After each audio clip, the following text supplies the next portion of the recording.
Hello friends, இன்றைக்கி வரலக்ஷ்மி நோன்பு அம்பாளோட முகத்தை எப்படி க்ளீன் பண்ணுறதுன்னு பார்க்கலாம். இது வந்து கோல்கேட் டூத் பவுடர் எடுத்து வச்சுருக்கேன்.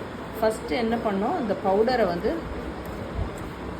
அங்கங்கே நல்லா அப்ளை பண்ணிக்கலாம். ஃபேஸ் பகுதியில் மட்டும் கூடிய முட்டை ப்ரஷ்ஷை யூஸ் பண்ணாதீங்கோ. ஸோ இப்போ என்ன பண்ணுறோன்னா, ஃபேஸுக்கு மட்டும் நல்லா கையாலேயே நல்லா தேங்கும். ஸோ இப்போ இதை ஈர துணியை போட்டு நல்லா தொடச்சிக்கலாம். பாருங்கள், தொடச்சதான் எவ்வளோ பளிச்சுன்னு ஆயிண்டே வருது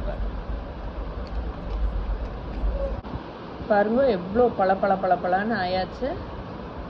இப்போ லேசாக விபூதியில் தொட்டு சும்மா ஒரு பேருக்கு தான் துடைக்க போகிறேன். இது பாருங்க, இவ்வளோதான் எடுத்துன்னு இருக்கேன். எவ்வளோ பளிச்சுன்னு எவ்வளோ அழகாக இருக்கா பாருங்க. தேங்க்யூ.